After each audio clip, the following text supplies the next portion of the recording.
You made sweeping promises on the campaign trail. I'll name a few: freezing the rent, free and fast buses, universal child care. Here we are 100 days in to your tenure as mayor. Are you still confident you can deliver on all of your promises that you made to New Yorkers? Yes. I am, and I'm confident of that because of what we've seen over this 100 days. On day 8, we announced a $1.2 billion agreement with Governor Kathy Hochul to put our city on the pathway to universal child care. We are not only providing free child care for every 3-year-old in the city, we're now doing it for 2-year-olds as well. And by the end of our first term, we will see every single 2-year-old receiving free child care across the 5 boroughs of New York City. You're also facing a $5.4 billion budget shortfall. You are required by law to balance the budget. Are you confident you can accomplish all of the promises that you made in your first term, in one term? So I've always said that we would accomplish all of these promises by the time that I'm done being the mayor, and I'm fully confident of doing exactly that. And as you said, we inherited the largest fiscal crisis that this city has seen since the Great Recession. Frankly, this dwarfs even that. When we first came into office, we were looking at $12 billion. And thanks to the work that we did, the savings, the allocations of our reserves, the commitment from the governor, we were able to bring that down to $5.4 billion. Now what we're seeing is the importance of not just finalizing the city budget process, but the state budget process. And we're actually just a day from the moment when the governor announced that we will be pursuing a pied-à-terre tax, which will be a tax on the properties of the wealthiest of the wealthy. And we're so excited to be working with her on exactly that because it will raise $500 million for New York City, and it will do so on an annual basis. And we are going to get to taxes momentarily, but do you think you can accomplish all of your promises to New Yorkers, or do you think you would need a second term in order to promise and achieve the sweeping promises you made? I'm going to just knock on wood over here for the second term. But look, I've said time and again that when I was running for mayor, New Yorkers would come up to me. They would say one of 3 things typically. They were talking about freezing the rent, making buses fast and free, delivering universal child care. In this first 100 days, we had 6 vacancies on the Rent Guidelines Board that determines whether or not that decision will be made. We filled all 6 of them. They're an independent board. They'll make their decision this summer.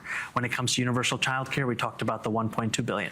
When it comes to making our buses fast and free, we're already delivering on the fast. We are speeding up buses for more than 1 million New Yorkers, putting back up to 6 minutes back into their lives each trip.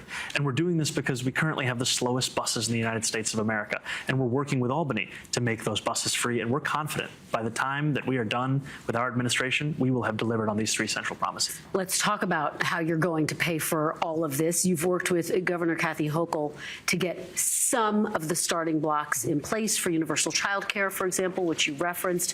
When can New Yorkers expect to see full universal child care? What's the timeline for that? They will see full universal child care for 2-year-olds by the end of the first term, and then in the second term, we would pursue fulfilling that for 1-year-olds and those from 6 weeks and above. We've always said over the course of the campaign we would deliver it for New Yorkers from the ages of 6 weeks to 5 years. What we started in this first 100 days was fixing the system for 3-year-olds. We've delivered on that. We're rolling that out right now, and then starting to deliver it for the first time in history for 2-year-olds. And I just want to go back to, sometimes this feels like, you know, just checking off a box on a list that did we do something that we talked about. The importance of doing this is also because of what it means for New Yorkers.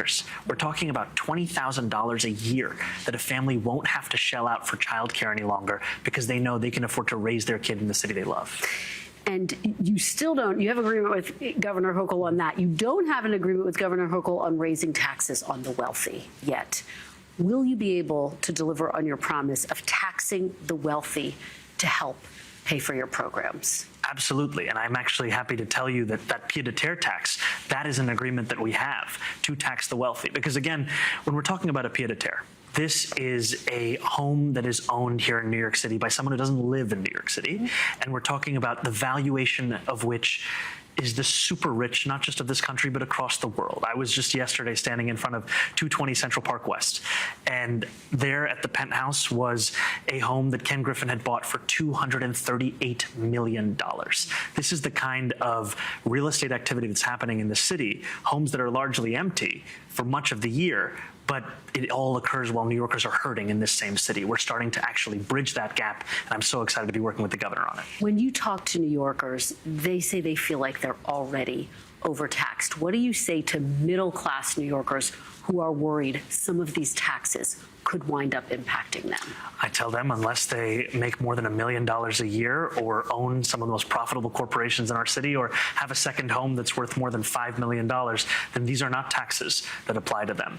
And what I've sought to make this city the most expensive in the United States of America is one that's affordable for the people who have been priced out of it. And that's why I have fought for a vision that looks to ask those with the most to pay that little bit more so that everyone can live here. All right, let's talk about President Trump.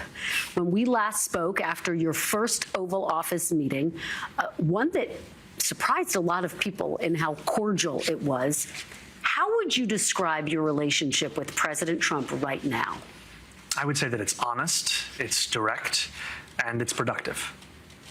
And are you still in regular contact with him? How often do you speak to the president? I'll keep the cadence of that between the two of us. Much of that is based on the premise of privacy. But what I will say is that those conversations, no matter how they happen, they return back to one thing, one of the few things that we have in common, which is our love for New York City and how to deliver for this same city. He said it after the first meeting that we had in the Oval Office. He told the press that were there that the better this city does, the happier he feels. That's exactly how I feel about the city as well. You know, many Democratic mayors, governors, members of Congress have struggled to figure out how to navigate their relationship with President Trump. What do you think you have gotten right about that? What do you think that you're doing that's been effective so far? I think, to be honest with you, I am lucky in that I have something that no one else does, which is that I'm from New York City. And New York City holds a very special place for him, as well as for me. We're both from this same city. And it means that our conversations are not just of the scale that is typical with the president, but also granular about even the things as specific as zoning law changes in Midtown Manhattan. And that, I think, speaks to the fact that Donald Trump is not just the president of this country, he's also someone who's been a New Yorker for his entire life, and there's an investment in this city doing well. Because you've now had a number of conversations with President Trump, do you trust President Trump? I would say that those conversations are ones where we know they have to continue, and there have been times where I have raised things to the president. For example, in that last meeting, it was a meeting that we mostly spoke about this housing development. But over the course of the meeting, I did mention that just that morning that ICE had detained a Columbia University student. I mentioned to him that this was part of a larger trend that we had seen of 5 individuals being detained in or around Columbia University. I gave him a list of those 5. 30 minutes after the meeting, he called me and said he had now made the decision to release her. And so I think we see in those decisions the worth of a relationship that is both honest and direct and looking to be productive. And that honesty means acknowledging places of disagreement. When I was telling him that, I also told him, as I've said time and again, that I believe these ICE raids to be cruel, to be inhumane, and to do nothing to serve in the stated interest that it has, which is that of public safety. Let's talk about the Democratic Party and the future of the Democratic Party. Former Vice President Kamala Harris said just last week she is thinking about running for president again. Would you like to see former Vice President Kamala Harris run for president again? I have to be honest, I haven't thought about the candidacies for president this time. My focus is 2026. You're the only Democrat who hasn't thought about that. And I'm proud to say that I am not and will never be running for president. And here in 2026, I want to be delivering for New Yorkers. And when it comes to the national level, I want to make sure that we win these midterms and actually have a vision that we're fighting for, not just one that we're fighting against. Let me ask you about some New York politicians. Okay. Senate Democratic leader Chuck Schumer notably did not endorse you in the general election. And now there's a big discussion about generational leadership in your party, as you know. Just 3 years ago, do you think that Senator Schumer should step aside as leader of Senate Democrats? I have to be honest with you. This is another question that gets into the future, gets into 2028. Well, this is a New Yorker, though. This is personal for you in some way, in terms of your politics here. And I'll tell you that right now my focus is on working with everyone, and that includes Senator Schumer, it includes others as well. And it's not predicated on, did you endorse me in the election or not? Because everyone is a New Yorker who has the opportunity to deliver for this city.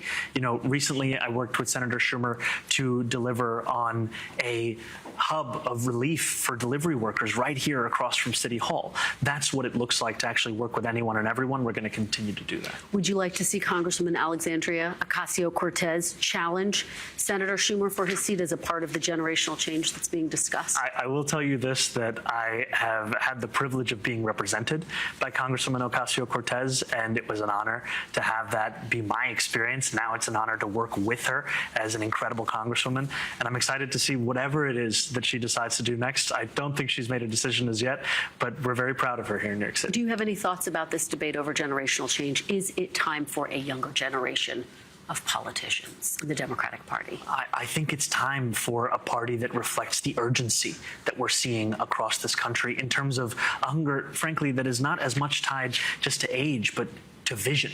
You know, we know very well what we oppose. What are we for? That is a question that I think we have to be able to answer. What are we fighting for?